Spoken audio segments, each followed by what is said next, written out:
over. 230. Mile and a half.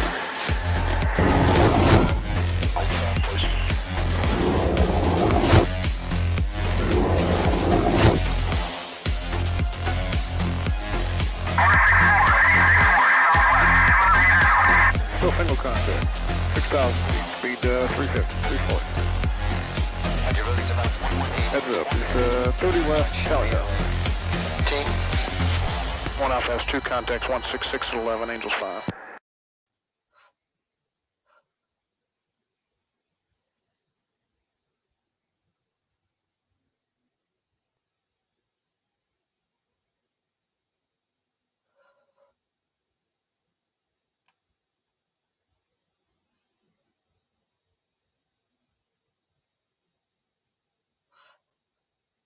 What changed indeed? Okay, folks, let's set the tone here with some stone cold facts. A lot of you guys know me, some of you guys don't. I am a divisive personality, so be it. I'm also very unapologetically me, and I forever will be. I got a lot of questions at the beginning of this to address some things. I'm not going to. I left Twitter for some reasons that I'm not going to get into here. It is not the time nor the place. But I will say that I do continue my research. I continue my mission. I continue to collect data and to provide that data to people capable of looking at it and analyzing it scientifically. I have surrounded myself with people who are so much smarter than I am: mathematicians, physicists, quantum researcher, plasma physicists, radiation specialists, and tons more. I'm just the dumb guy with the truck. A couple months ago, I was actually having a conversation with one of these very smart people who just happens to be with us here tonight. He had made mention to me that Moore's Law was dead. And I thought about it. And I thought about it in the context of UAP. And his statement really kind of started to cascade in my brain. Before we get into that, let's think about what Moore's Law actually is. In a nutshell, this is the axiom that it's the observation that a number of transistors, the number of transistors in a dense integrated circuit, will double about every 2 years. But it's dead. It doesn't do that anymore. So this was why, roughly every 2 years, we all upgraded our desktops and our laptops and our cell phones and everything else because they got smaller, faster, better. Not necessarily cheaper, but more powerful. But here's the rub. That doesn't happen anymore because Moore's Law is dead. And that means things aren't getting better. They're not getting faster. They're not getting smaller. Technology is stalled, completely and totally stalled. And it has been, surprisingly enough, and we'll discuss this, for about 10 years. A 2021 laptop is not exponentially greater in processing than one from 2011. Maybe the one that you had from 2011, you didn't buy the top of the line, but comparing apples to oranges in 2011 to 2021, they're not that different. Now, here's where my hypothesis comes in that we're going to discuss today. The death of Moore's Law coincides directly with the 180-degree turn that the United States government has had in talking about UAP. Why? Well, my hypothesis that I'm going to bounce off of Dr. Matthew Shadagas and Gary Voorhees is that because Moore's Law has been dead for approximately 10 years, this means that the United States government was about 30 years ahead of the civilian world in technology access. Now they're only about 20 years ahead of us. And soon, we're going to be on an even playing field. Soon, our basic citizen will have access to the same technological capabilities as our own government. And this scares the shit out of them. The only demarcation line is going to be the expense, not the access to the technology. The UAPTF report, now this is going to be a very unpopular opinion, but it's pretty true as far as I'm concerned. The UAPTF report was basically an admission between the lines. The UAPTF report was our government throwing a Hail Mary and telling Russia and China, hey guys, guess what? Our shit is so advanced that the majority of our population believes it to be alien technology. They, the United States government, needs this to continue because Moore's Law is dead for everyone, not just for us. So the United States government needs our enemies to think we have something that they don't. This buys us time. What does it buy us time for? It buys us about 20 years worth of time until quantum computing is a reality.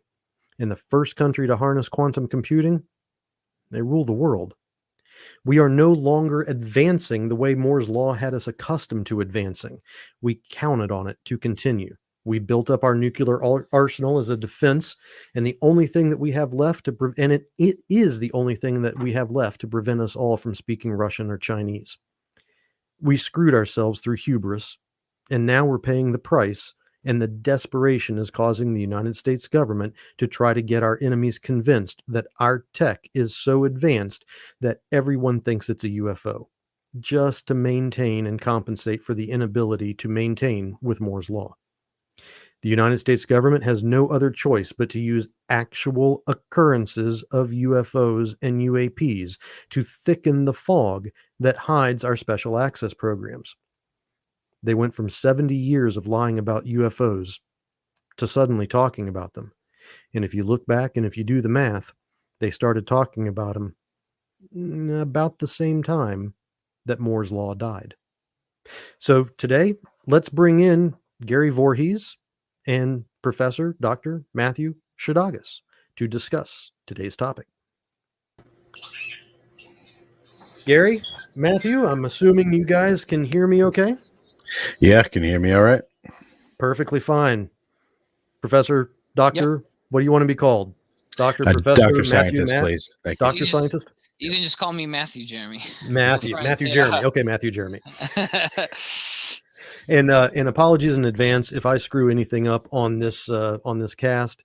This is my first time using this software, so things are going to get a little bit sketchy at times. So my apologies in advance. So we'll keep it here, and hopefully this. I'll hold it against you. Yeah, you'll hold it against me. Okay, fair enough. I expect better professionalism from you, Jeremy. Fair enough. I'll work on that. See, I did that with a straight face. That's how you got to do it. That's it. Did you give me the steely eye look? Steely-eyed missile man. Yeah. There you go. Yeah. There you go. So you guys heard my my little spiel there at the beginning.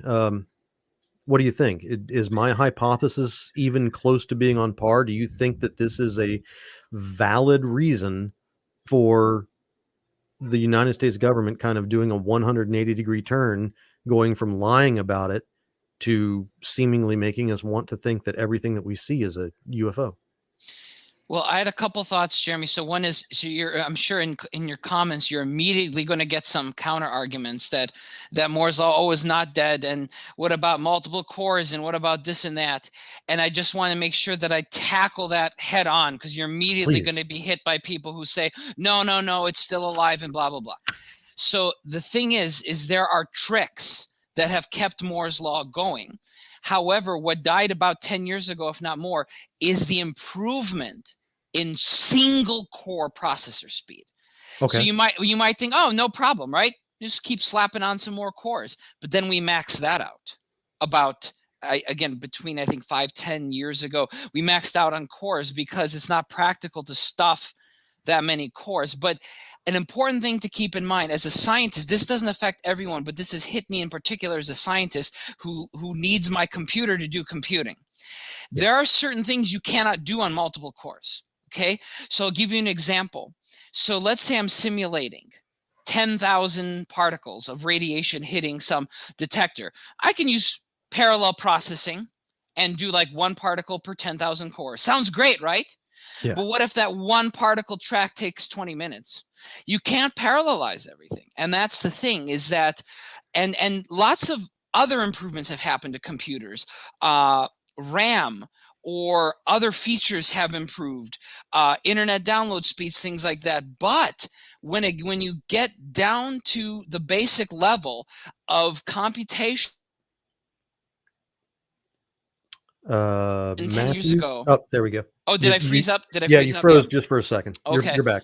Yeah, so I remember when I was in graduate school, so this computer should be a museum piece. We had one computer when I was in graduate school. It was the pinnacle of computing, and it still is. It was like 3.5 gigahertz computer, and now we've plateaued. And since that, I was remember using that computer in 2005, and so now, you know, when I buy a new computer, I've raced my new computer against 10-year-old computers, and it's not better. And that's because we're trying to get around Moore's law. And if you look at plots, there are ways where we're still adding more cores, we're adding more transistors. But now what's happened actually this year is Moore's law is extra dead, because many experts now agree is that we've actually also we're hitting the quantum limit, and we can't actually even fit in any more transistors on multiple cores. So what happens is Moore's law re-dies every few years, but now I think this time we're finally hit it. And I should stress, of course, to the audience, look, I'm not a scientist, I'm a physicist. So I would say my opinion is not an expert opinion, but it's an informed opinion, because I use computers every day, and I do computational physics. So even though I'm not a computer scientist, my opinion should still have some weight as an informed opinion, not, you know, random, you know, who doesn't know anything about who doesn't know about computers. No, I totally appreciate that. Yeah. Gary, question for you. How long did you serve on board the Princeton? I served for 4 years. 4 years. And how long were you in the Navy in total? 8. 8. Okay. So in the 8 years, and I'm assuming you had the same rate or the same rating, the same rank, whatever, well, not rank, but job, the same job that in the Navy for those 8 years. Did you see in those 8 years a miniaturization of any of the technology that was on board the ship? Something that you were using on day one that was the size of a shoebox, that on, you know, the last day of your service was something that you could fit in your hand, as it was related specifically to your job? Yeah, but we definitely did, but it's kind of a misnomer, because we went from 1950s technology to 1980s technology. So Really? Yeah, so we went from basically the old hold on. No worries, guys. So Gary is an absolute consummate family man there. So he's got his kids and his dog in the background, and he's taking time away from them to be here with us. So you got to give the guy a little bit of slack. As far as the miniaturization is concerned, you would think that we can't get down to the macroscopic level. There's got to be a finite form factor that you cannot get smaller than. Matthew, how close would you say that we are in technology to getting down to the smallest form factor that is capable of pushing electrons and things around inside of a dense integrated circuit? Now, Well, was that what died 10 years ago? no, that's what's dying now this year. What happened 10 Okay. years ago was number of cores, and then 15 years ago it was single core processor speed. But what we just hit in 2020, and now, again, experts disagree on it, but from what I've seen, we've hit the quantum limit of miniaturization, which is about, I believe it's about 7 nanometers for transistors. So now the problem is that due to the Heisenberg uncertainty principle, now what's going to happen is electrons are going to go where they don't belong, because they can just bleed out and quantum tunnel out of our tiny devices. So we're hitting the limit now of what we can do with classical computing. I mean, This would give a whole new meaning to the term memory leak. Yeah. So, but you know, to be fair, sometimes electrons going where they don't belong is beneficial, like semiconductors, things like that. But this is a point where it's biting you in the butt.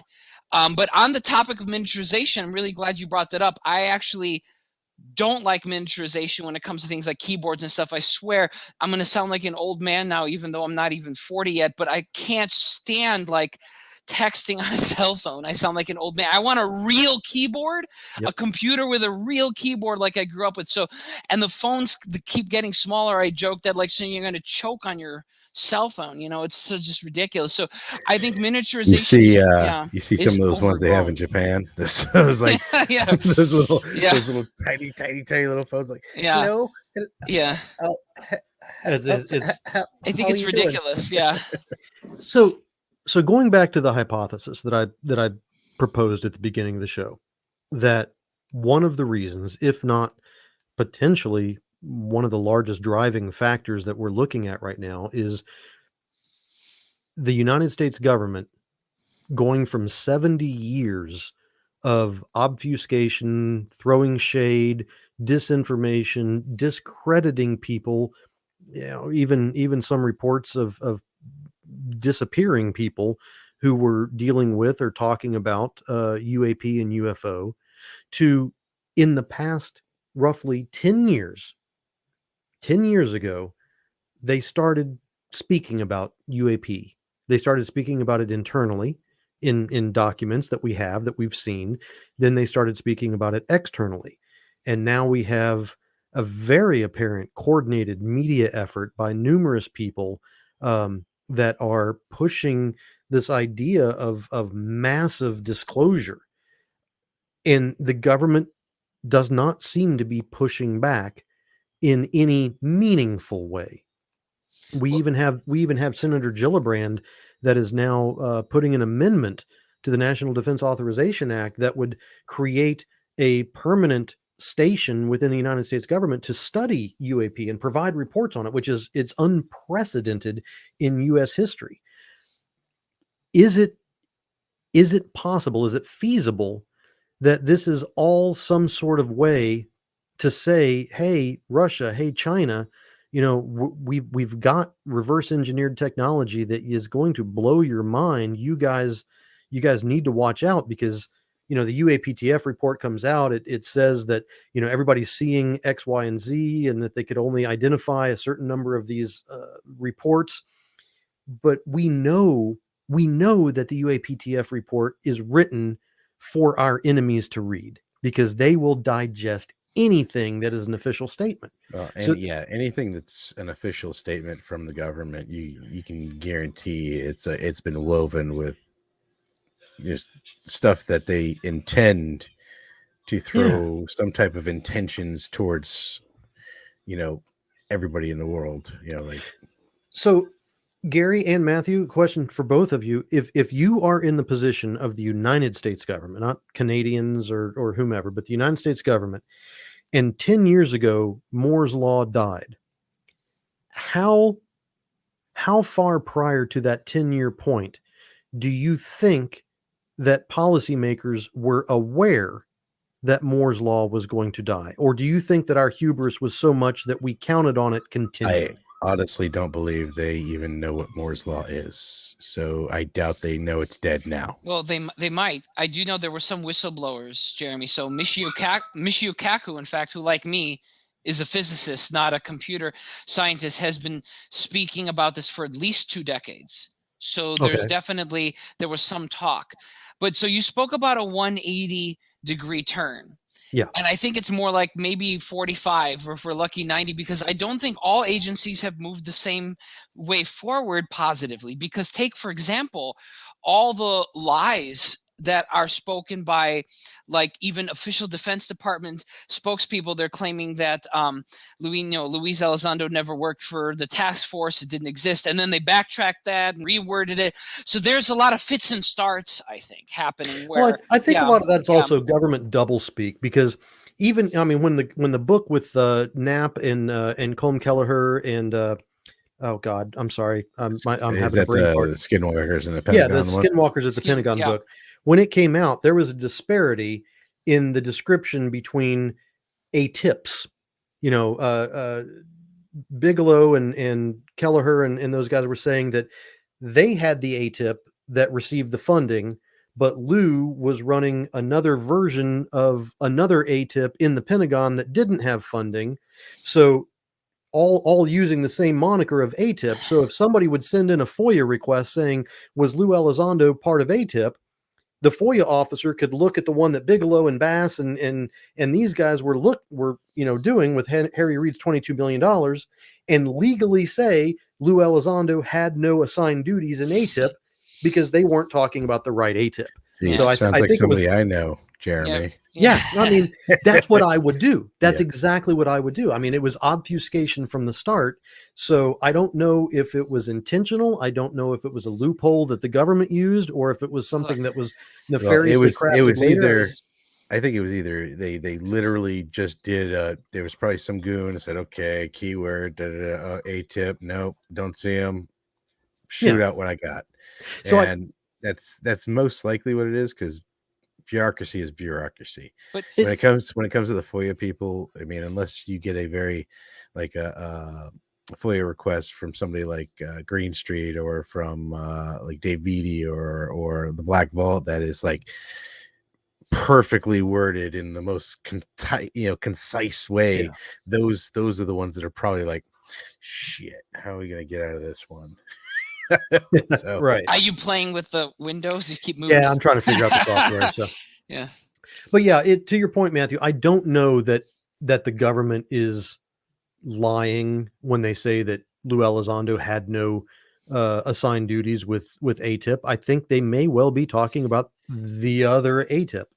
Look, I think we're married. We all know there's a difference between lying and not saying anything. Yeah, and there's also a way of telling the truth without being truthful. That's what you're talking about. No clue what you're talking about. I've seen documentary movies. I've seen things where like it's true and yet it's false at the same time because you pick and choose the facts. I think that's what you're trying to say.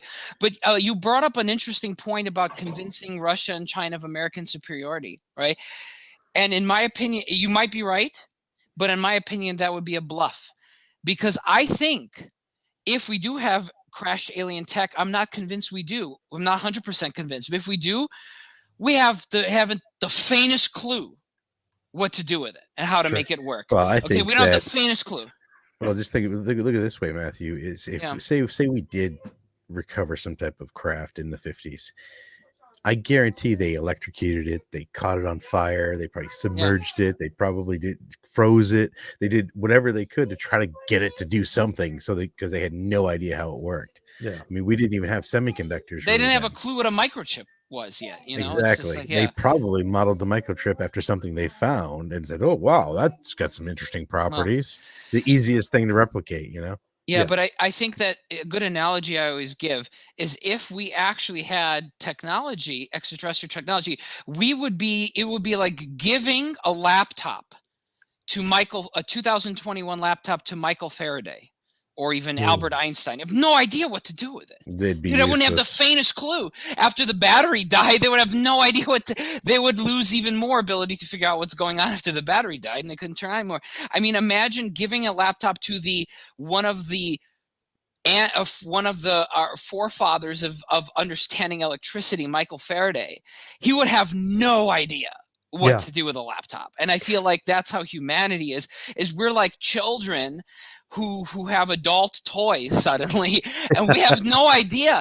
I mean, if we could actually reverse engineer something, why does it still, why does it take me, 8 hours to get to Europe still? We haven't figured out anything.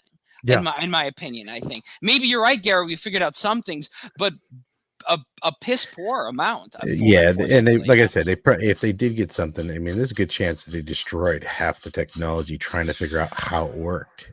Exactly. Yeah, I mean, I've seen us look at foreign technology, and by foreign, I mean stuff that we recovered during the Desert Storm, and we're looking at that and we're analyzing it, and it was destructive analysis. Just trying to figure out what type of rounds they were using, what type of chemical weapons were available. I mean, we were drilling holes in them and putting sniffers beside of these things. It's not a delicate operation. Matthew, before we get too deep into the conversation, can you do the viewers a favor and just kind of give us a little bit of background on exactly who you are? I know most folks know that you're a member of UAPX, as is Gary and myself, but they don't really know you.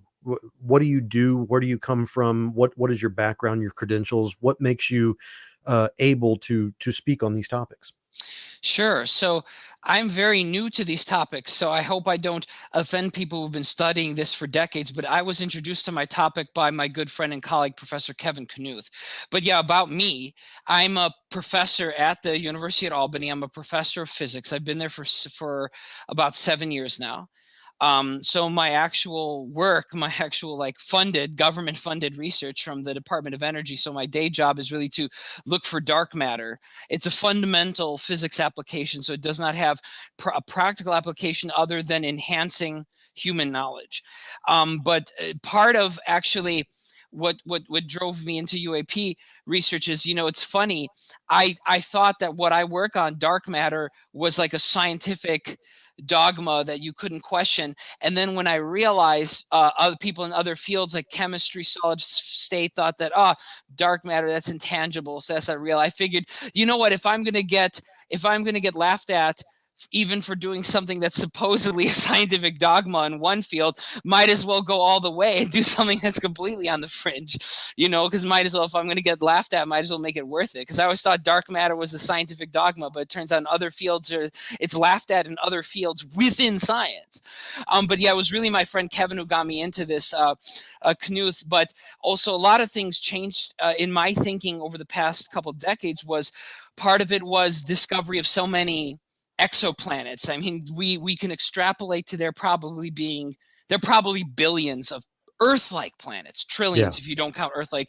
That it just seems to me, from a statistical perspective, I thought as a scientist that it's absurd to think we're alone is just such an improbable statement now, given the scientific evidence of other planets. And also, it just struck me, things like the Nimitz event of 2004 really struck me as very credible, because how the heck do you have radar, infrared, and the pilot's eyes? Oh, they all malfunction at the same time. So it was a hallucination in the human mind of the pilot and the radar and the infrared. And so part of what I do as a scientist is I have very general skills. Even though I have a very specific field of research, I think I have a lot of general skills that I can use. It looks like my video dropped out though. I'm back. It's just getting a little choppy. I do It's have a a little question choppy. for you too, Matthew. Yeah. So you said for what is it, about 10 years now, you've been kind of falling down this UAP rabbit hole. Well, it's more about only 2 or 3, unfortunately. So, Okay. So how has your yeah. perspective changed since you've joined us as a group? Has anything changed? Or And has to it clarify deepened, us, or us you, is UAPX, which yes. you can see Yeah. down there. Well, it's really, I wasn't sure if we could actually see anything. So since joining, I think, I'm going to Now pull be careful with what you say. no, hang on. I got to pull a Lou Elizondo here, where I have to pause and go, what do I say without violating my NDAs? Like he always does. So like, I'll just say that, look, it's strengthened my conviction that this is a field worth studying, that we're not talking about a hoax or optical illusions or anything like that, but that there's something happening.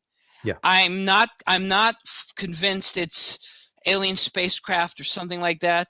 Could be some atmospheric anomalies or some naturally occurring phenomenon we haven't discovered yet. But what I'm convinced of beyond a reasonable shadow of a doubt is that this is worth studying. It's worth figuring out what the heck is going on. It's worth getting to the bottom to. And I've also become increasingly convinced we're not dealing with one thing. And that's part of the problem.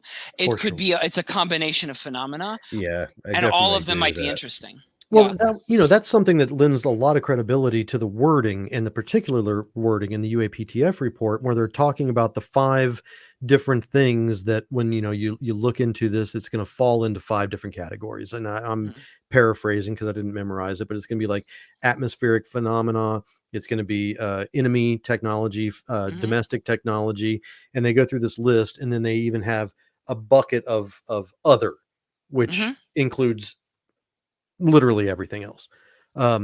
So it's absolutely evident, I think, without being assailable, is that we're not dealing with one thing.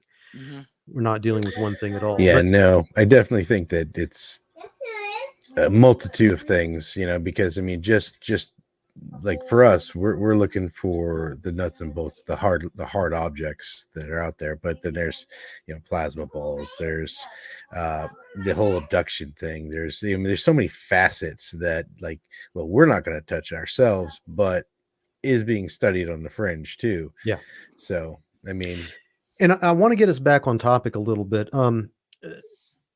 If you are the United States government and you're seeing our inability to maintain superiority in technology with our own population, then you have to be able to extrapolate and say, hey, China's going to have the same problem with their population. Russia's going to have the same population with their problem with their population.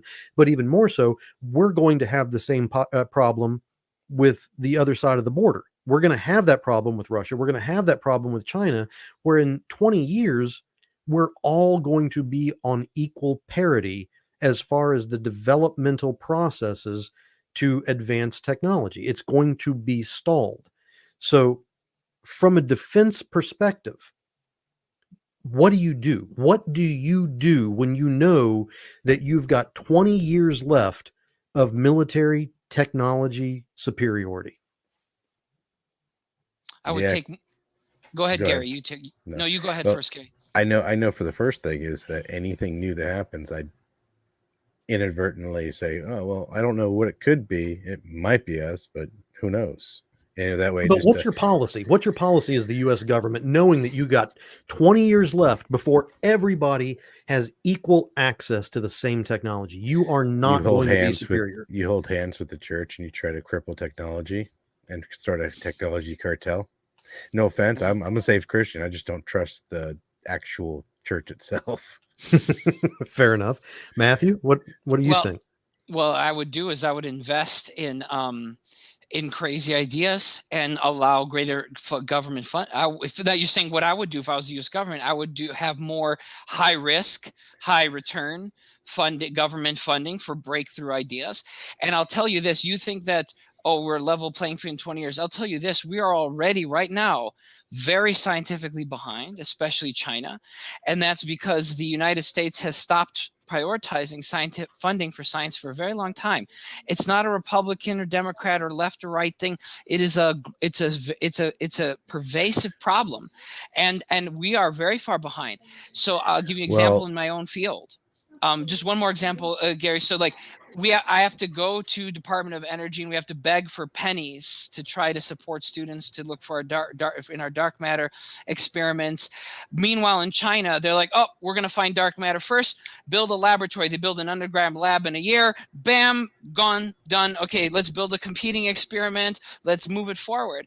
And so that's one example just that I'm familiar with from my own field. But we are so far behind. Russia was testing hypersonic missiles a few years ago. Now China is. We are woefully behind, not just defense technology, but general technology, because we're not as invested in the future in America as we used to be. We don't When take you say we're risks anymore. behind, who are we behind? now, Primarily China, well, we're we're technologically. we're Yeah. we are behind in general scientific study for breakthroughs, Mm-hmm. but when it comes to entertainment, that's I mean, just look Yeah. at it this way. Yeah. Hollywood. We fund everything on how can we keep you alive with whatever disease you have, and how can we keep you entertained. Yeah. That's where our two biggest budgets go. When people say that, when there's a counter argument, people will say, like yourself, that we are behind China. Mm-hmm. But other people will say, but China is stealing all of our tech and copying it. You can look at their drones, you can look at their aircraft carriers and see that they steal our stuff. So how can you say, and I'm not criticizing, I'm questioning, I'm trying to find out where the separation is. How can you say that we're behind China if they are still plagiarizing our research? That's because it depends on the specific technology, because it's not binary. Because when I say behind, I'm sort of using that as an average statement, because it's not as simple as you're behind or you're not.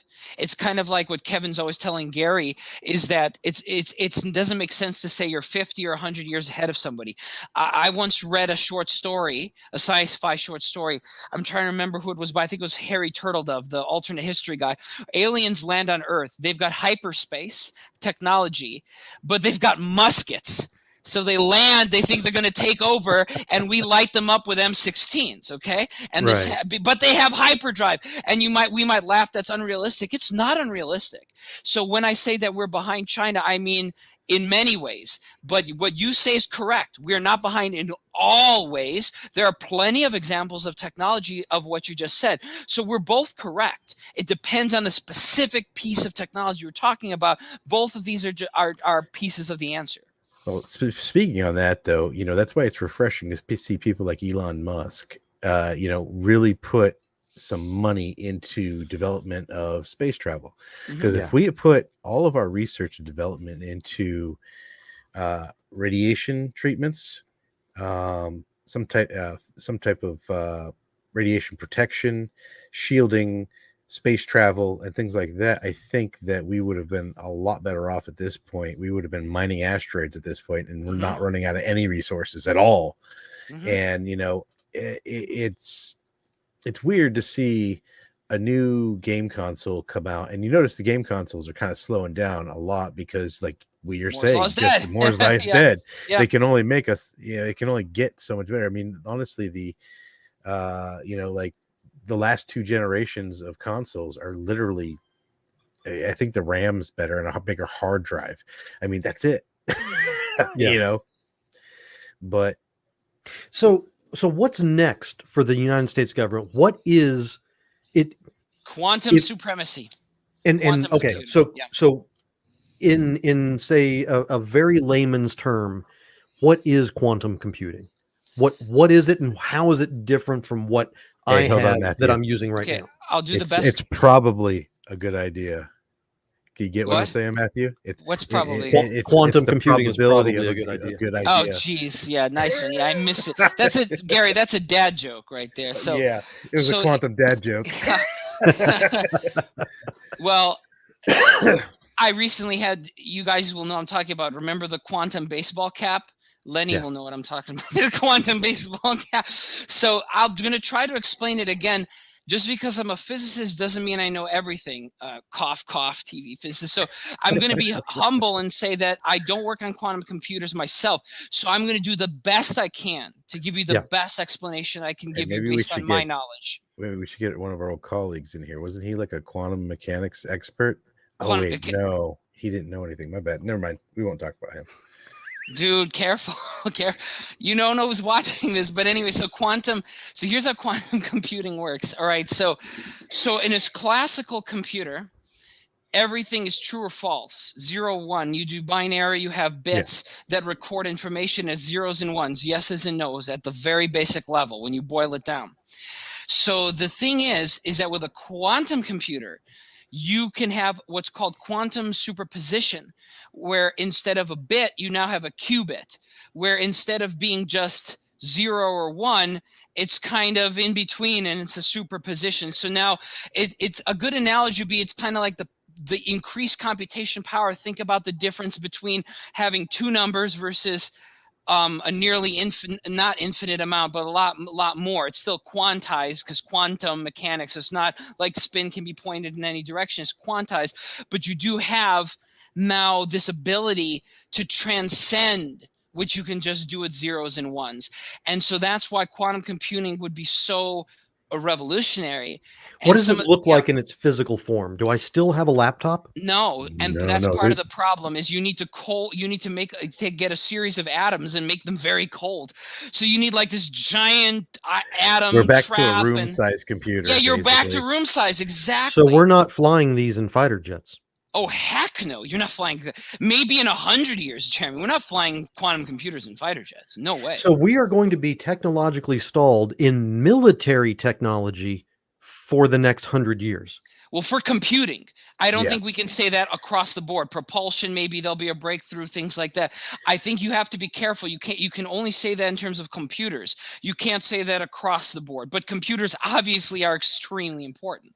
So Well, for the just look- boots on the ground, for the guy wearing the Kevlar flak vest and the helmet, and he's got the Prick 77 strapped on his back, how does his world change when we have quantum computing? Does his devices are still going to be whatever decade they were designed in when we invented quantum computing? They're not getting smaller, they're not getting faster, they're not getting better, are they?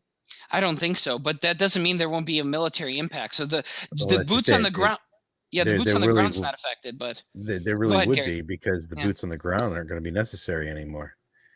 I mean, that's really the big impact, is that most of our wars will be cyber wars at this point. You know, we're going to be fighting with the technology that we're creating, drones, internet. We're going to be, you know, every time we come up with a new firewall, it's going to be the race to see who can break that quantum firewall.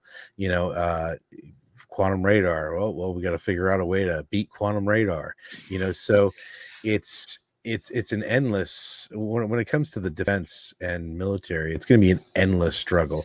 I mean, like we were talking about earlier about with my equipment, we got this super cutting edge upgrade that was from, okay, I'm going to push it, it might have been the early 90s tech, because it was IBM caught off the shelf stuff, and we were using a FIDI token ring, fiber optic LAN on board.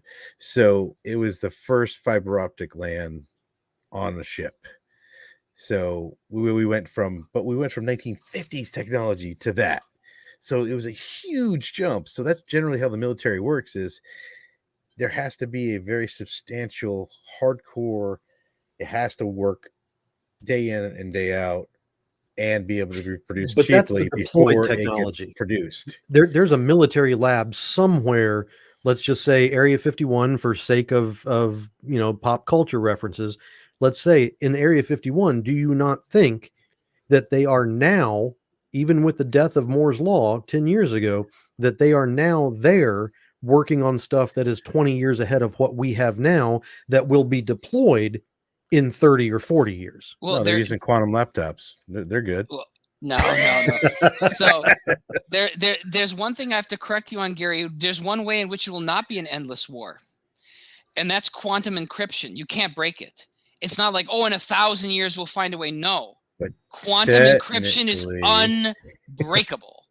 So that's Technically, that's not true. no, it is true. Quantum encryption is unbreakable. If you eavesdrop on a quantum communications channel, the destination immediately knows it's been eavesdropped on.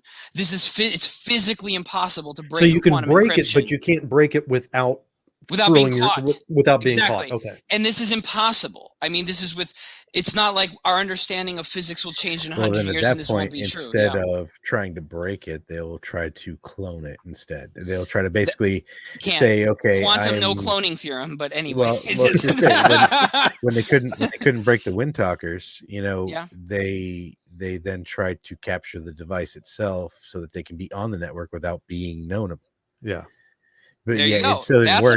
That's a fair point. So, Yep, you're right, yes. doesn't it? So instead of trying to defeat the technology, try to acquire the technology and basically say, oh no, it's just me, Carl.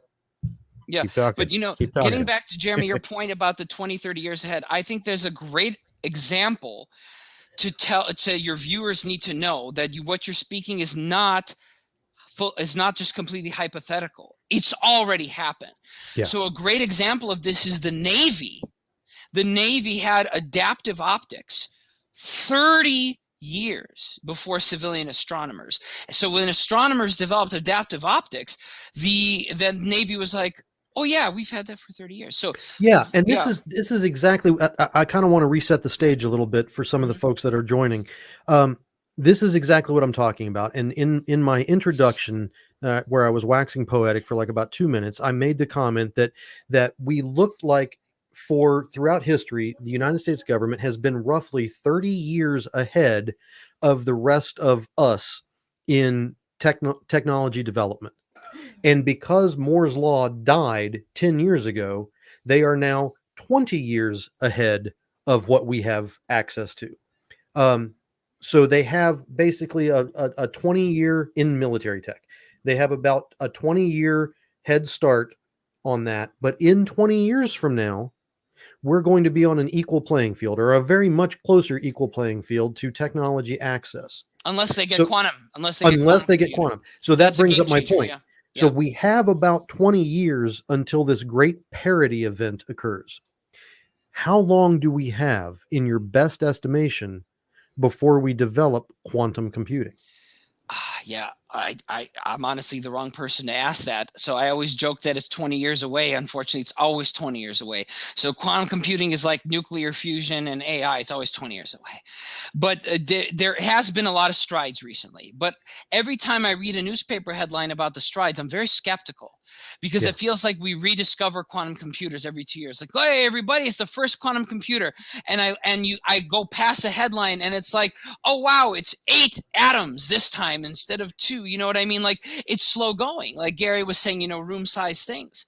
So I think that. But that's where we started with regular PCs. Yeah, exactly. Too. So I think what people don't realize, though, is that technology does not grow exponentially. That is a myth.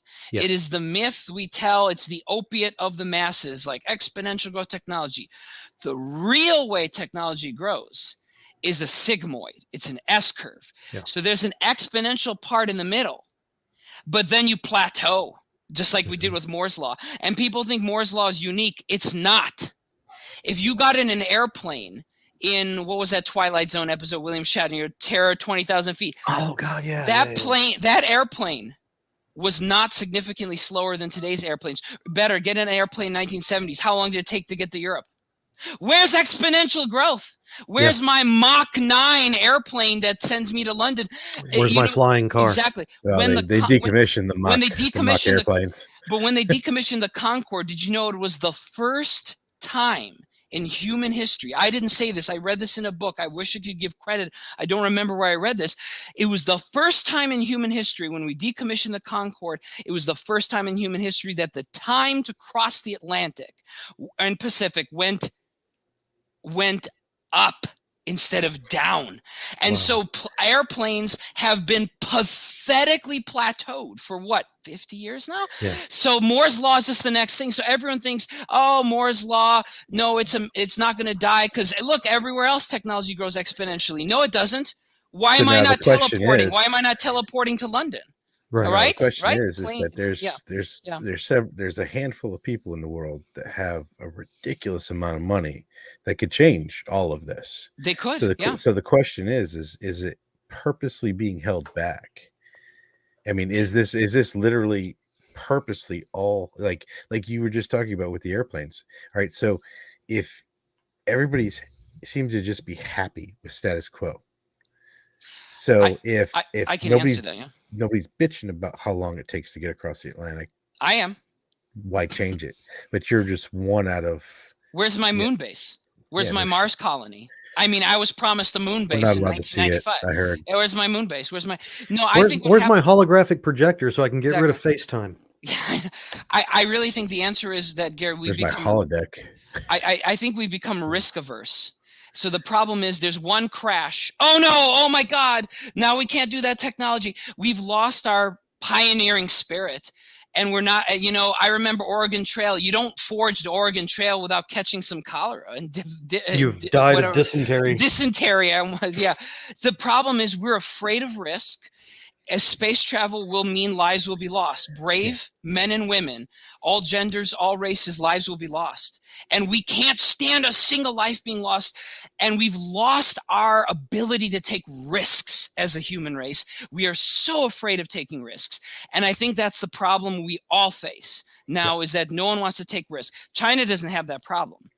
America does, and many countries do. They'll sacrifice anybody. Whatever, let's just go kill forward. 10,000 civilians if they get ahead. So the thing is, not everyone has that, but in America, we have lost the ability to take a risk, to have a forward vision. and look Well, past the some of us. midterm elections. We need to look past midterm elections and next presidential elections. We need to have like plans in NASA that go 10, 20 years further down the Yeah. line. We've lost that spirit. We've totally lost that spirit of innovation and So risk.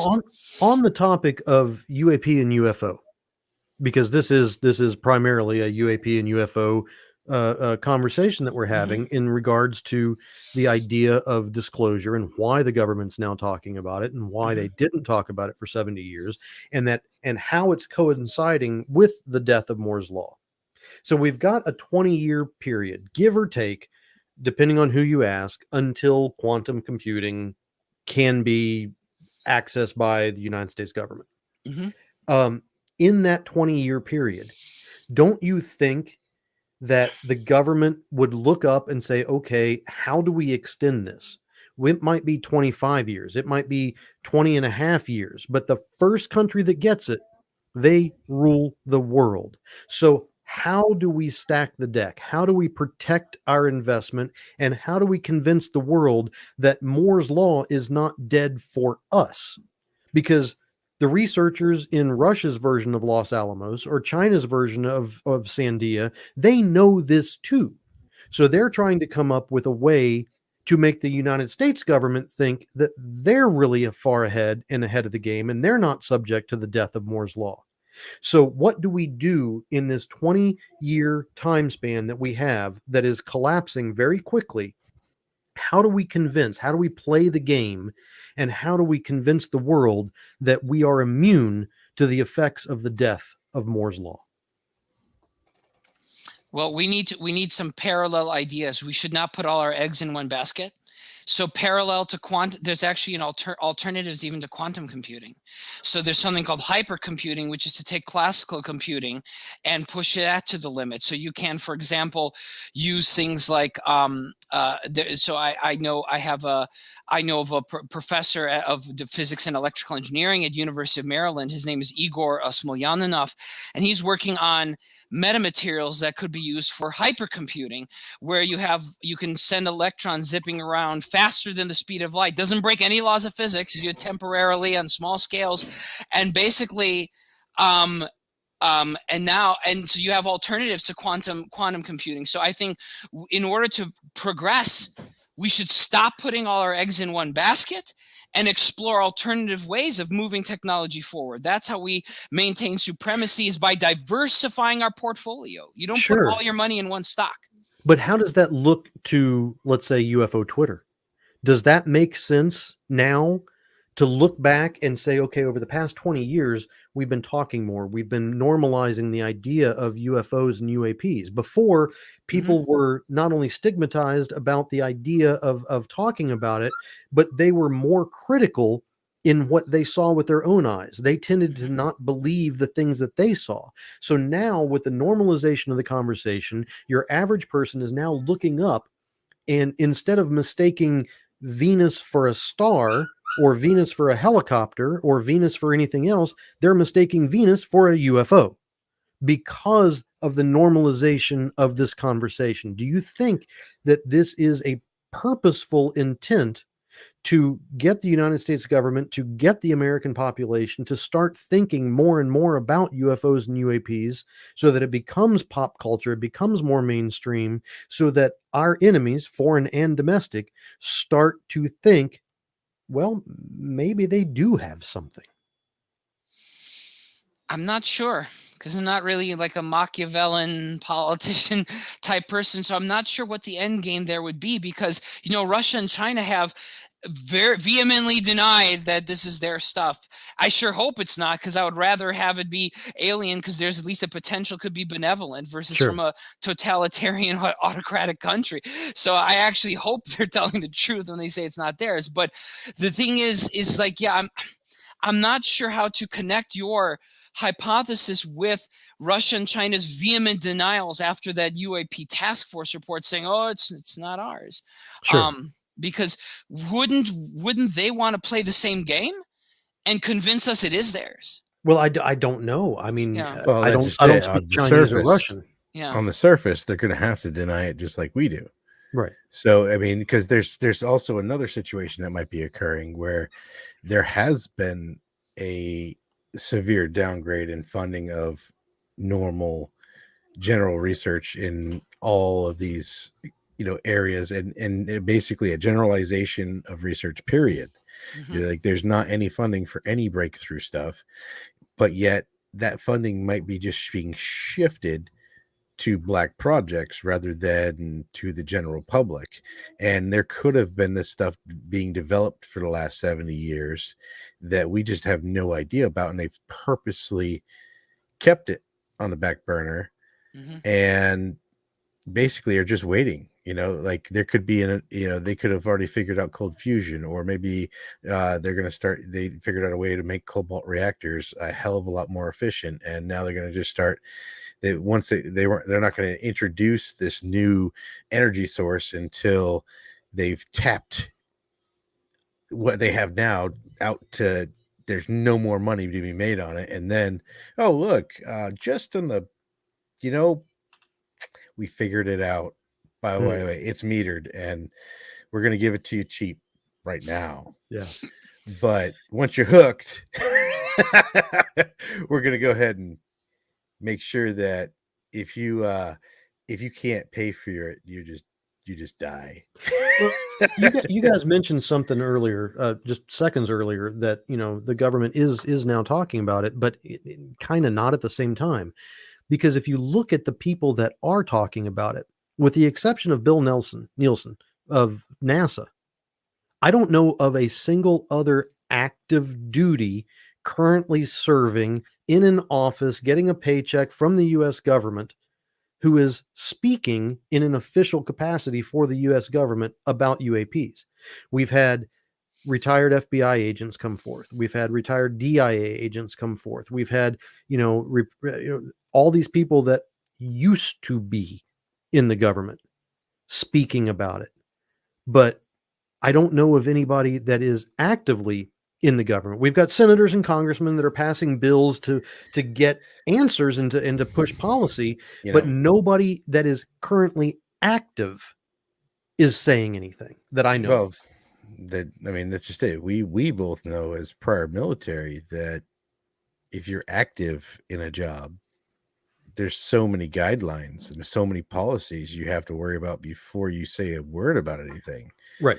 I mean, look at our old jobs. If we had said anything while we were active duty, we wouldn't be sitting on these mics bullshitting like goons. We would be in Leavenworth, Yeah. Fair. So, I don't Like, blame any of those guys for saying anything, but in the same respect, like I said, I think that there may be like a new energy source coming. And the only and I don't have any real proof other than just a gut feeling by how the government's positioning itself. We're running towards the it's obvious we can't stay on fossil fuels. That's dead obvious to Well, they're everybody. finite. They're finite. We're Yeah. not producing Well, more that's just it. dinosaurs. yeah. Yeah, and we can only frack so much, and Mhm. no matter what, it is finite, but it's just becoming increasingly too expensive to produce.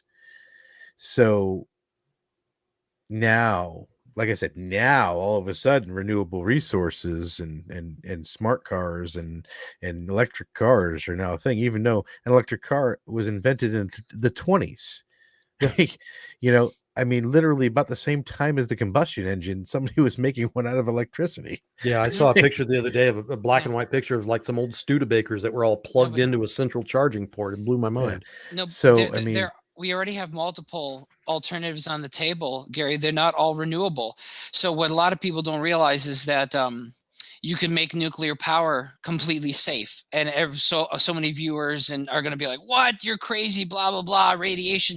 But the thing is that actually you can design a reactor that can't melt down. So it can't have a Chernobyl, can't have a Fukushima, because it self-quenches. If it ever overheats, what happens is the probability for the interaction, basically the laws of physics, stop it from going, and nobody wants to go there because, nuclear radiation. But if we really wanted to, we could go zero carbon right now, but no one wants to touch nuclear power. I'm pretty sure that Fukushima, what is it, 9 Mile Island? 3 Mile Island. I mean, 3 Mile Island. That made people too scared to all these show you. actual meltdowns would have preferred that. Well, Yeah. the thing is what those meltdowns did is they're the equivalent of Challenger in Columbia for the space program and the Concorde crash for air Chernobyl. travel. Is basically those incidents don't have to be repeated. You can do things better, but people are too afraid to try. So what So, about like what was it? Saltwater reactors? well, they all it- are. well, I know they're all saltwater reactors, but like a cobalt saltwater reactor, because I know like currently when you're using uranium, they're not even using 1% of the power output. I Mhm. mean, like they're literally. I mean, it's most of it is waste.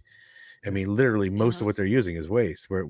But it just it blew my mind once I actually read about how the reactors work, and So we can do I all never these understood things. why we didn't upgrade this shit I four know. Well, decades ago. We should we have. can do all Should these have. things, but Yeah. I think it all comes down to economics, politics, and policy as to why we don't. But we're talking about and it's money. That's Mhm. absolutely it. It's money. But we're talking about technology that was developed that maintained that that increase in density, that increase in miniaturization that now cannot do it. Mhm. So back on the military side of life, we're going to continue to improve technology, but it's going to increase in size as well. Mhm. So there's a high probability, and if you look at the math, if you look at the numbers, our fighters come out roughly every 10 years. Sixth generation fighters is coming out now. So 10 years down the road, we may have a seventh gen fighter. It looks like, based on this timeline, that the most advanced fighter that the United States military will ever have will be an eighth gen fighter. And then that's it for 100 years until they can miniaturize the quantum computing to be able to put wings on it. Yeah. So So an eighth gen fighter is Tic all Tac. we're gonna. Yeah, the eighth gen fighter is all we're gonna ever have, and it's all China is ever gonna have, and it's all Russia's ever gonna have. So to me, this is a problem because the only way to gain superiority when everybody is on a level playing field is to destroy your enemies. Well, well, I'd love to stick with you guys, but I'm going to go ahead and say a couple of things on my way out here. Um, I honestly hope that our technological growth goes more towards environmentally friendly means that are more productive. And I'm not even talking about the hippie side of things. It's just when we look at the nature of how destructive we get with advancing our technology, I hope that the money will start getting put into the technology that is reusable, like that is can be modular technology that can be continuously upgraded rather than thrown away. Yeah, Cobalt reactors, or even newer forms of 0 point energy, or other types of ideas for energy. modular nuclear reactors, maybe. Well, that would be like a 0 point energy. That, I mean, basically what we were trying to get to is making some type of small singularity and drawing energy from it that's stably. that's gonna be hard, But to say the least. Yeah. yeah, with our current technology that we know of. But yeah, but I mean, look at our current battery technology. It's heavily dependent on a resource that's literally destroying our planet. Yeah, So that's what I mean by taking, instead of saying, okay, well, this works well, but we need to find an alternative to this because this is horrible. So instead of stopping the research right there and just saying, okay, look, this battery's awesome, we're just going to use this one until we run out of these resources. Instead of saying that, just say, oh, well, it works good, but let's find something better and keep researching because this is not viable. Basically, I'm hoping can live into the day when companies finally say this technology is not viable even though it works well, let's keep going. And if that ever happens, I'd be pretty happy. Thanks for having me on, Jeremy. Nice to see you, Matthew, as always. I love you Gary, glad you guys. could join in. Take it easy, and Matthew, you got a few more minutes to continue. I'll I'm probably gonna be in the stay. Okay. I'll be probably in the chat, but Okay. I gotta get off here. All right. Take it Fair easy, enough. gentlemen. Gary, enjoy. Thank Good you, night, sir. Gary. All right. Yeah. Bye. So we've got, and I know I keep harping on this, but this was the whole hypothesis that I'd come up with. Hmm. We've got the idea that 30 years ago, the government, any government, was 30 more years advanced in technology than their civilian population. 10 years ago, that stopped. They now have 20 years before the civilian population is basically on par with the technological abilities of the government, any government. Well, but not the same access, right? Because you're not going to be able to buy yourself a 7th-gen fighter for your garage, right? You're So you're not, you're not going to be able to buy the 7th gen fighter for the garage at the end of the 20-year mark. But 30 years later down the road, we've got people now, private pilots that are flying F4s. hmm You know, they've gone out and bought an F4 that used to fly in bombing missions in Vietnam. hmm So it's absolutely going to happen. It's just going to take some time. hmm Um, but the government can't, in my opinion, can't take the risk of having a long-term parity. hmm hmm So they absolutely have to not, like you said, not put your eggs all in the same basket. They cannot hope that quantum computing is solved and it's solved by them instead of their enemies. They have to do something that maintains that air of superiority, even if it's an illusion. hmm And to me, the maintaining is occurring. It's the United States government making the normalization of the UFO UAP conversation and bringing it into everybody's living room. Everybody, you look at Fox News, you look at Tucker Carlson, regardless of politics, the guy is talking about UAP. You know, you've got Star Network and you've got all these European channels now where the BBC wouldn't touch it, would not touch it. They're now all talking about it. And it just seems as if the powers that be that make these little suggestions to the producers, to the control rooms, to anybody else are normalizing this topic. And my question is, why? Is the normalization of the UAP topic because the government knows that they only have about 20 years left of technological superiority? I have 2 words for you: the Pays patents. You know what I'm talking about, right? The Salvatore Pays. Salvador Pais patents. Yeah, Absolutely. Weren't that they was. complete and total crap? Well, yeah, well, you're going to have a lot of supporters of his now hating me when I say this.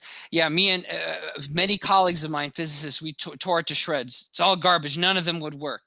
It's Yeah. not workable. It's complete nonsense. It sounds very cool and very technical, and when you study them, you're like, this is total crap. Like, this is Well, there was garbage. one thing in the Pais patents that I looked Yeah. at that was very, very, it jumped right out at me. And I'm not a mathematician. I can barely Mhm, add to two without looking at my fingers.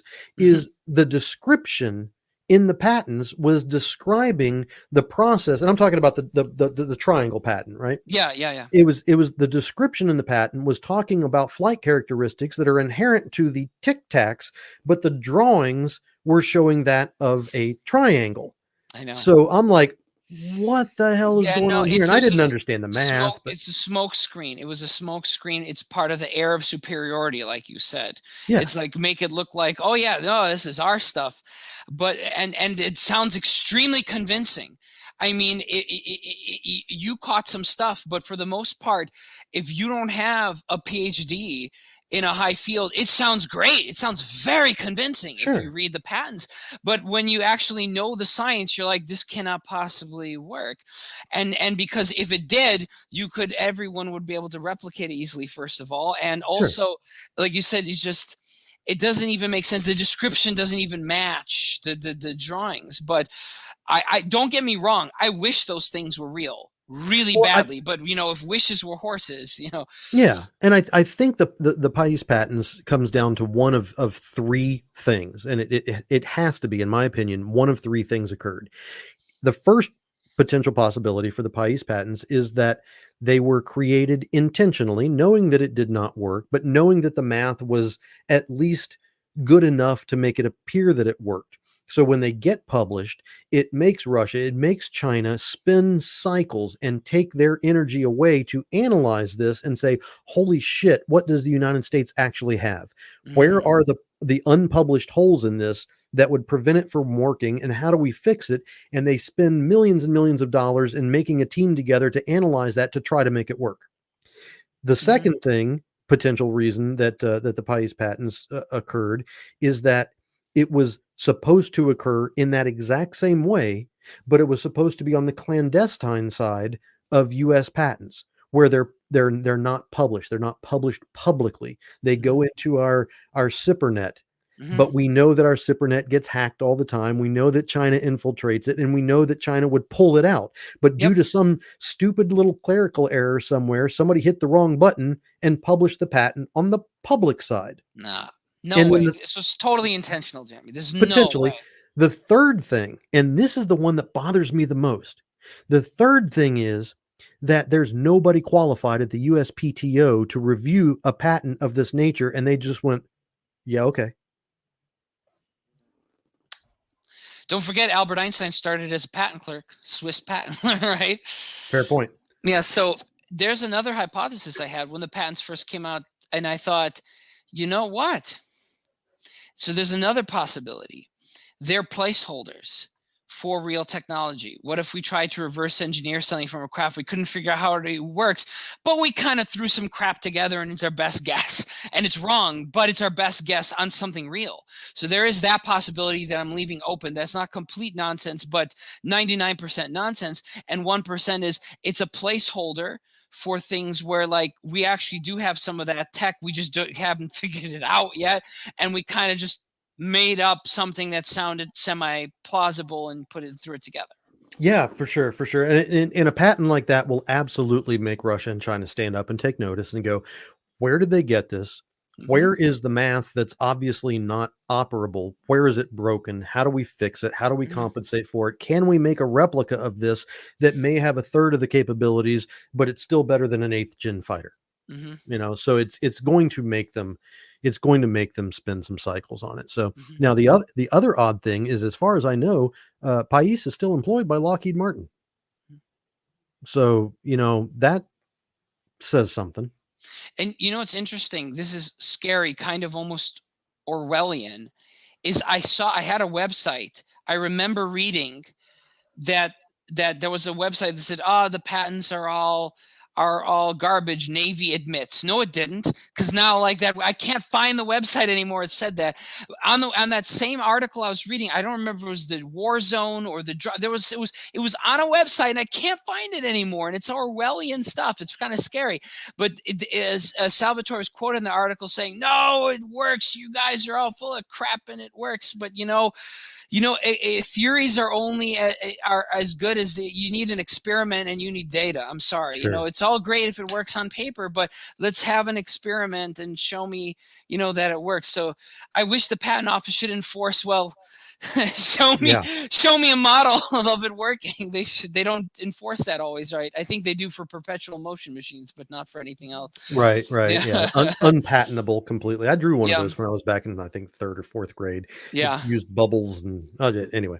I really honestly believe, and I'm hoping that the general populace out there can poke holes in this hypothesis, because I really don't want it to be true. But I honestly believe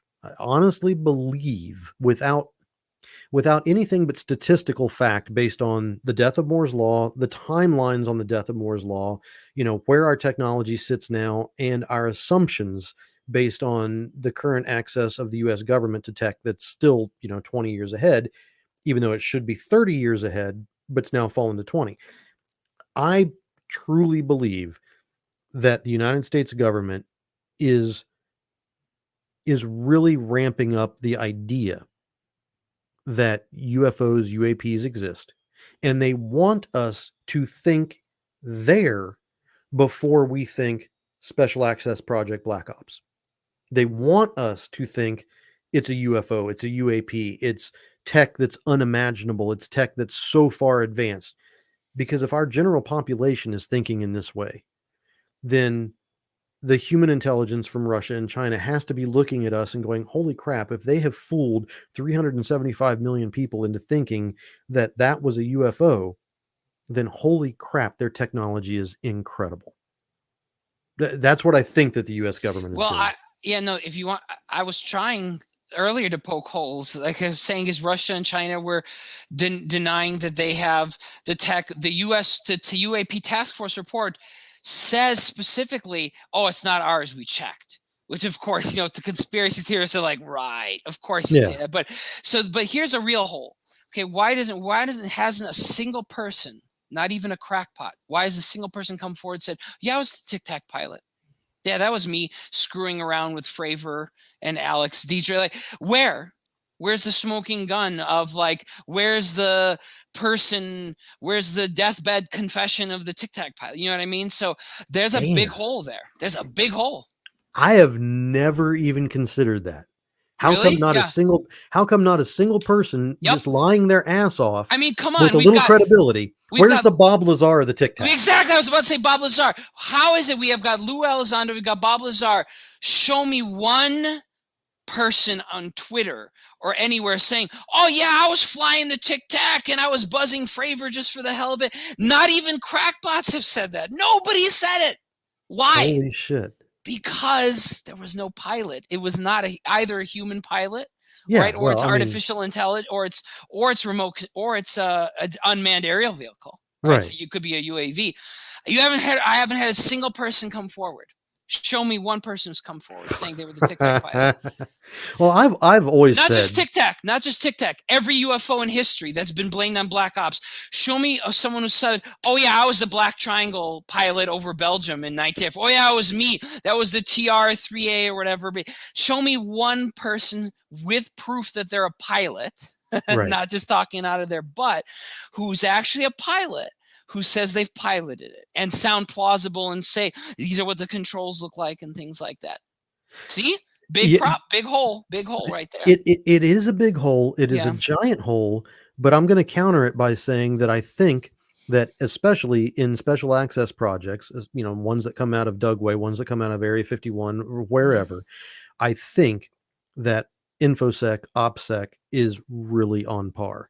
And I think that the personality inventory tests that they have these people take will predetermine whether or not these folks are prone to going on Reddit or Twitter 6 years down the road and saying, it was me. Nothing's perfect. Doesn't work that way. So it doesn't work that way. Every conspiracy. No, but a bullet behind the ear works really effectively.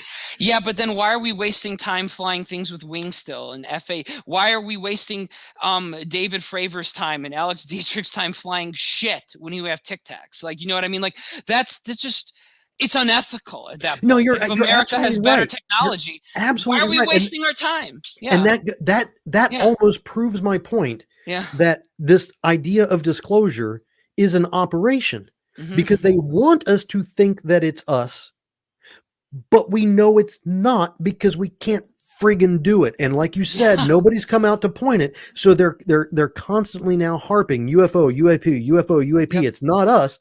Well, no shit. It's not us. We can't do the Tic Tac. We can't do that sort of stuff, but they want us to think that it is them. Yeah. No, I think part of it is also as baby steps, because I think there's a lot of panic in not just the U.S. government, but the highest levels of government around the world, is if there's someone actually came out and officially admitted, hey, everybody, there's craft piloted by non-human intelligences. Have a nice day. Like it would be mass panic. And so they're just baby steps, just spoon feeding us baby steps. And to scientists like me, it really ticks me off. I want the full truth and I want it now. Well, we've seen the government's PR campaign. Yeah. They can't even handle the rollout of a vaccination correctly. I know. It's just the PR is just, I would have run such a better PR campaign. I would have convinced way more people to get vaccinated. The PR campaign was I think Vermin Supreme, the guy that wears a boot on his head in New York, could have done a better PR campaign. No, it makes no sense. Government. And then it's like, oh, masks don't work. Don't wear them. No, I'm just kidding. Oh my God, they work. And then the cover is like, oh, the science didn't come in yet. I'm pretty sure there was a pandemic in 1919 and cities that wore masks reduced reduce the rate of the flu in 1990. Yeah. It's like, what do you Well, mean you know, the science didn't come in yet? It's 100 years old. Like we have the science. It's not the this is first totally pandemic. not a UAP Yeah, UFO sorry, topic, going but off well, topic. no. I want Yeah, to continue on that topic yeah, about yeah, the masks, and then yeah, I'll get back on yeah. topic myself. I have a personal theory about why masks work, and I don't think it has anything to do with the spread of bacteria or germs. I think it prevents us from walking through the grocery store and picking a grape that hasn't been washed and putting it in our mouth and picking our nose and Yeah, touching the yeah, shopping cart and then rubbing yeah, our lips. It's yeah, preventing, hand, eye, foot, mouth yeah, contact. yeah. It has nothing to do with the exhalation of germs. It's Yeah, literally we're no longer sticking our fingers in our mouth. yeah, they had a commercial. Vietnam was doing pretty good during the pandemic. They had a commercial with a song like "Don't touch your eyes," and it was working really well. I constantly rub my eyes. I always have colds and flus Yeah. because like my eyes just itch so much. I'm always rubbing my eyes. And now the worst is when you sanitize your hands. You got hand sanitizer in your you get isopropyl in your eyes. That burns like heck. Yeah. But yeah, I So think anyway, we but back on can, the we can't. We've shown we can't handle a crisis. No, but you're absolutely right. This is connected to UAPs because if we can't even handle a virus properly and get it under control, how would we handle the announcement, for example, the aliens are real? Chaos. We don't know how to do PR. No, Governments well, don't. we do, Yeah, but yeah. what we're seeing, and you guys touched on it earlier in this conversation, and in the Mhm. beginning of the first hour of this, is that we're no longer prioritizing science. We're no Mhm. longer teaching science in our schools, and Exactly. that goes. Our elected representatives are the government. Our Mhm. elected representatives are elected from the base pool of the population. The base pool of the population is significantly, I'm not going to say dumber, but more ignorant now than they should have been had public education followed the same path as Moore's Law, It but it didn't. died very No. similarly to Moore's Law. Well, So, and yeah. our government is a direct representation of the base population. So the base population can't handle this. Our government can't handle this. They're us.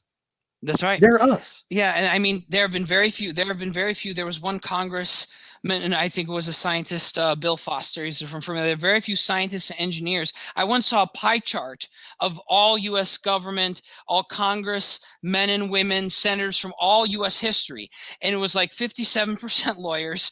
I was like, oh, great, that's why we're so much. And there was a thin sliver. It was less than 5% across all United States history, scientists, engineers. That's a serious problem. It is. Because what scientists, engineers know how to do is find solutions and also find compromises for practical solutions. And you know how to talk to Yeah, another scientist. You exactly. don't know how to talk to John Q. And Public. that's right. And we prioritize in science. My personal goal as scientist is prioritize truth. Truth comes first above everything. Above politics is truth first. It doesn't matter. I have many times discovered a scientific truth that was counter to my political beliefs, and I'm like, well, that belief was wrong then. Truth comes first with a capital T for me. Truth comes first, and facts come first, and everything else comes after. It's like, first, what's the truth, and then go from the data and the truth. But most people go the opposite way, which is you have a belief, and then you force the facts and the truth to try to fix. So like you were mentioning how education has changed. So you would think education's gotten better because we have internet, everything. Internet's Right. made everything so much worse. I would Lowest rather have a common moon base. denominator. Yeah, We exactly. now So, teach to the yeah. lowest common denominator because Yep. we have found that it is easier to bring 32 other students down than it is to lift one student up. That's right. And I face that on a regular basis as a professor. But in a general way, we have problem, internet has brought us all into a personal echo chamber where your beliefs will always be confirmed. You'll just go find other people who think the same way as you. Yes. And the way I was raised in my education at the University of Chicago, where I got all my degrees, bachelor's, master's, PhD, is what you do is you challenge the doctrines and the dogmas. You challenge yourself. You challenge not just what people forget is that challenging beliefs doesn't just mean sticking it to the man.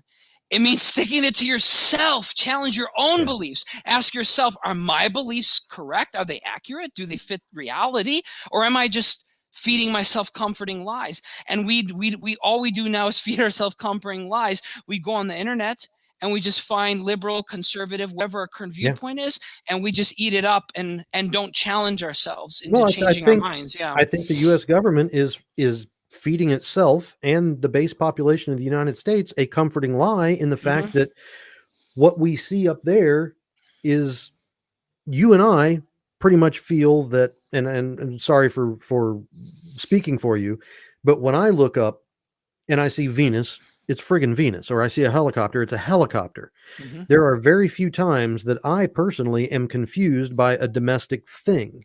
But when I do see something, and I have, and you know I have, when I do see something Yeah. that is completely and totally unexplainable by my personal knowledge, that convinces me that it's UFO and UAP.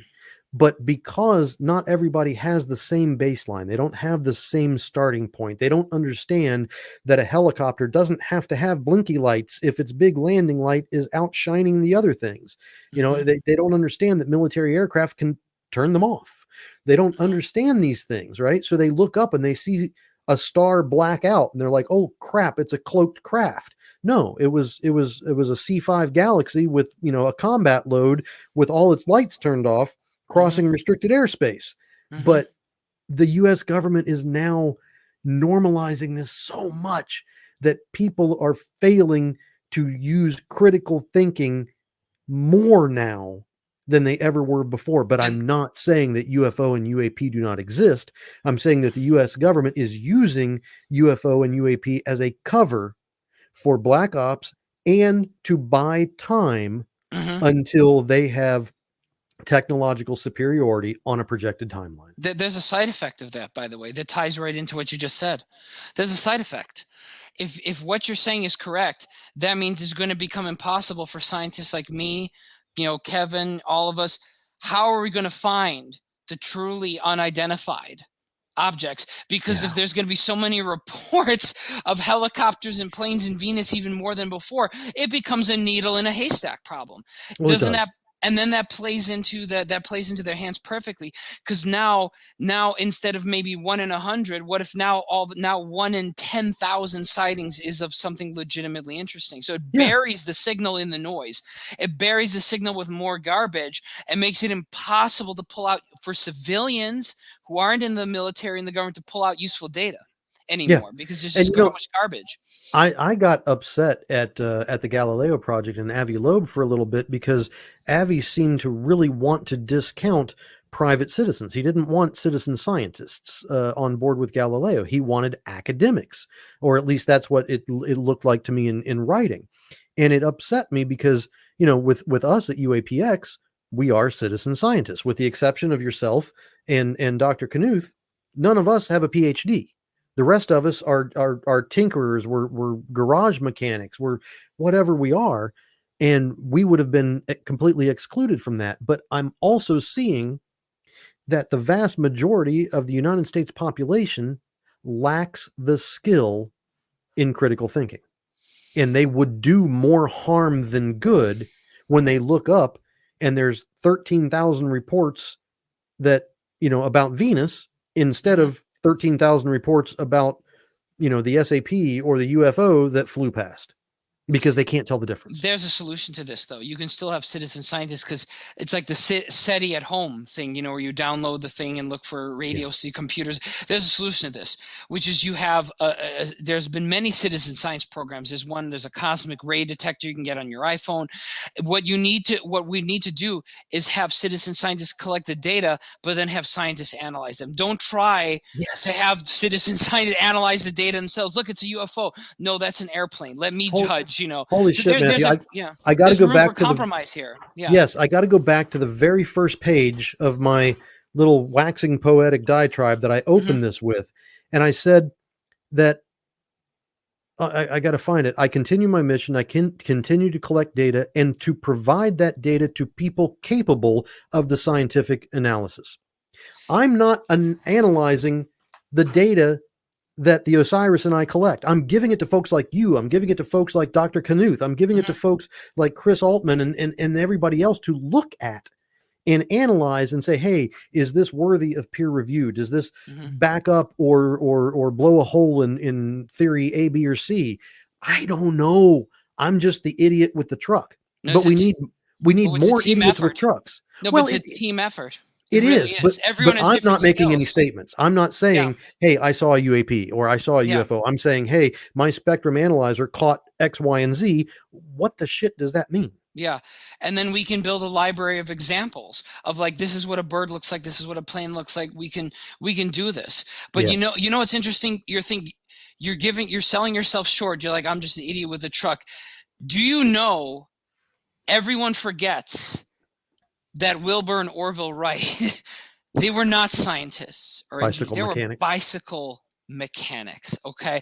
So not every discovery is always made by someone with a degree. Now, as we move forward, as technology has progressed, it's getting harder. Like I always laugh at the, oh, someone's gonna warp space time in their garage with a 9-volt battery. I'm like, yeah, whatever.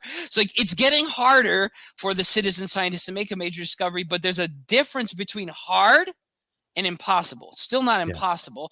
And everyone has talents and everyone has skills of value to bring to the table to solve what could be one of the greatest mysteries in human history. It is. It is. It is the greatest mystery in human history. We don't know where they come from. We don't know why they're here. We don't know what they are. We don't know how long they've been here. We don't know what they're made of. We don't know what they look like, other than what our eyes are telling us. And everybody knows our eyes are very fallible because we only see in a very narrow spectrum of what could be visible emissions. We don't, Mm-hmm. If we saw in IR or if we could see in microwaves, these things could take on a completely different appearance. So what they look like to us may not be what the reality of them actually is. And we need it. It's almost good in a way that Moore's law is dead, because as it sits right now, the technology that I have in the O.S.I.R.I.S is what the United States government had 20 years ago. Yeah. And the So computers are going to they're still going to get better. So I still know we're going to have so many counter arguments later and comments in the video. But the thing is, the only way to keep Moore's law alive now with classical computers is build a damn room-sized computer. So supercomputers are still improving. The government is improving supercomputers, but like you said earlier, you're not going to take that room size supercomputer on your plane. You're not So flying. You're not putting wings on it. So Moore's law can be kept on life support, Yeah. but no more miniaturization. Right. That's Yeah. dead. And The no processing power can get better, but at the yeah. same time, it's going to get It's going to get bigger. So I would love to see someone counter me on that. There's no way. So I would love to race someone. I'll take one of my 10-year-old laptops. I'll prove to anyone that Moore's law is dead for single core processor speed. It is very dead. And all you can do now is keep building bigger crap. Okay, Yeah. so the government has supercomputers. So that's how they keep going. They're building another supercomputer, China is, but it's room size with giant fans and like it looks like 1940s computing has come back. Absolutely. That's what it looks Absolutely. like. Yeah. It's incredible. And I think it scares the shit out of me, to be honest with you, that Moore's law is dead on the miniaturization side. Yeah. And I think it scares the shit out of me that it's also dead on the civilian side, because we are not going to accept bigger cell phones and bigger laptops and bigger equipment when we've spent the vast majority of our lives looking for the next smaller thing. Oh, So I'll accept bigger. I'm sound like an old man now, but I swear to God, Jeremy, I just bought a new laptop. Nothing works because everything is USB-C now. And I'm like, you've got to be kidding me. So throw out all my HDMI and USB. I'm like, you got to be kidding me. So like the laptop got thinner and everything is USB-C. So now we're getting thinner, but it's not fast. But that even is ending. Like you said, now we're not going to get thinner anymore. But when we get to that point where we're no longer a population in comfort, that's when things get really weird. That happened already. 2020 with the pandemic and the economy being devastated, supply chain. People are very, in a very bad mood right now. Yes, they are. So don't you The think it makes riots. even Yeah. more sense? Yeah. Don't you think it makes Yeah. even more sense now for the US Yeah. government to make you want to believe that their UAPs are out there? Because if the population believes that UAPs exist, which I believe that they do, but if the government makes you think that, hey, we've got one, we're reverse engineering it, we're working on it, Yep. then you're, as the general population, you're going to hold out hope. You're going to hold out hope that your energy bill drops. You're going to hold out hope that we can finalize carbon sequestration. You're going to hold out hope that we can reverse global warming and the rising of the sea level. You're going to have that hope, Yep. and it's going to put you back into the comfort zone. And that is the most powerful damn thing that the US government can do. And it's all due to them normalizing Yes. UAP. And the thing is, it works. It's so effective what you just said. It only doesn't work. The problem is when you're too smart. So I'll tell you this, is that being smart is not all it's cracked up to be, because it makes me depressed, because I know that it's probably hopeless, because like I said earlier, we're just Michael Faraday with a laptop. Even if we have alien technology, we don't have the faintest idea how to reverse engineer it. And you know how we're going to solve that? The US government would need to do a Manhattan Project level thing.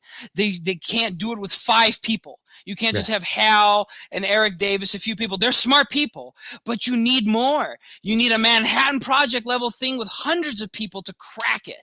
Yeah. But instead we compartmentalize it. Everything is national security. And I understand the justification, national security and all these things you're talking about. But when only a few people are working on a hard problem, then this is what happens. No progress in 50 years. Yeah, if the U.S. government wants to get progress going back on track for the U.S. government, ethics has to go out the window. You need to go out and kidnap the best scientists in the world, put them on a small little island, and tell them that no. That's not what I meant. this guy right. Wait, which way do I point? This guy right here. He's. No, pay me money, then I can work like the Manhattan. So no, but I don't think ethics has to go out the window. I think that's one of the great things that humanity has going for it, and that I hope other species have too, is that for our evil, for all our violence and racism and sexism, that you look at when there's a natural disaster and you see neighbors helping neighbors, it gives me a glimmer of hope for humanity, then maybe we can overcome our hatreds and our divisions. I mean, Jason, right? Remember he said, if aliens are real, if they pass by the earth, it's time to roll up the windows, right? Because how horrible, how much we hate each other. We really despise each other and do terrible things to each other at the level of friends and family and at the level of nations. And it feels like we've learned nothing in thousands of years. We just found new ways of hating each other, like Gary said, cyber It's not wars. just us. We hate anything that is organic life on this planet. I mean, you look at the crap that Dr. Fauci pulled with the hound dogs and the sand fleas, and we're not a nice race. No, but I think deep down inside we are. I give us hope. I think that humanity deep down inside does have a moral compass and ethics but we need to stop ignoring our moral compasses. That's fair enough. Yeah. Matthew, we are an hour and 30 into this. I think we're hitting our limit here. I want to ask a very pointed question based on my hypothesis. Ask it. And I want the blatant, honest to God truth from you. Do you think that the United States government is engaged in the normalization of UAP to compensate in some way for the death of Moore's Law? I think it's plausible.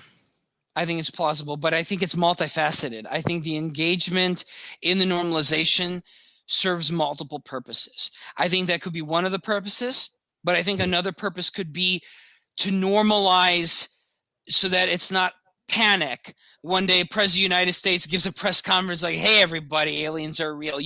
I feel like part of it is also a slow normalization.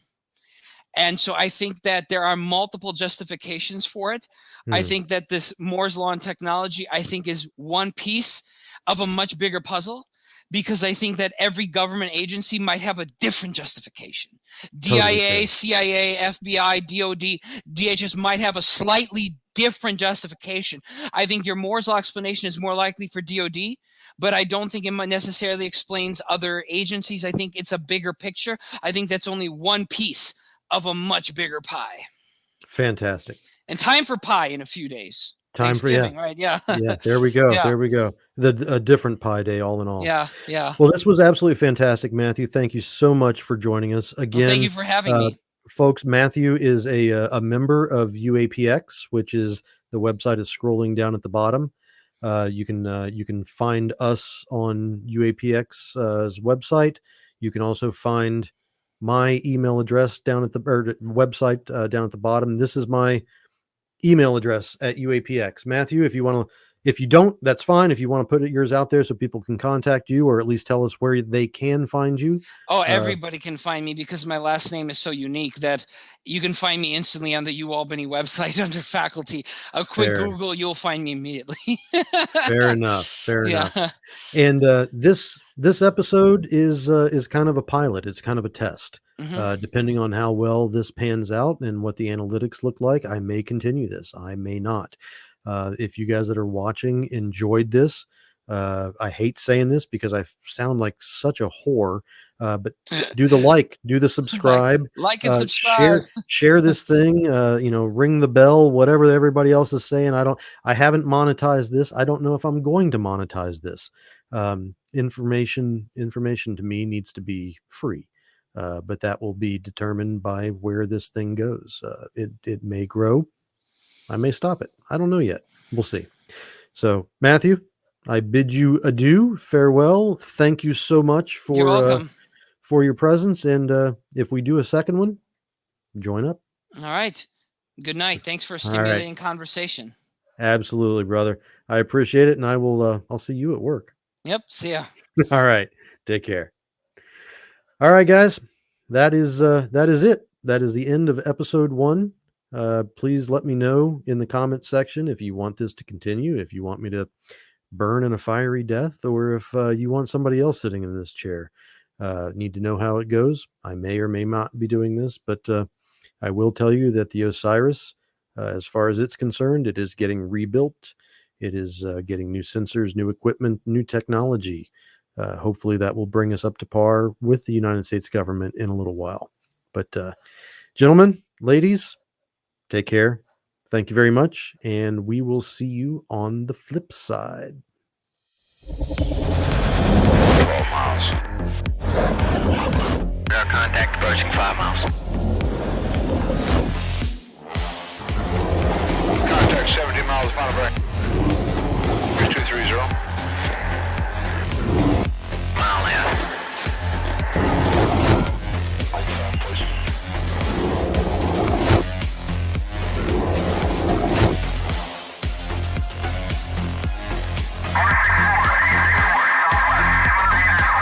Still single contact.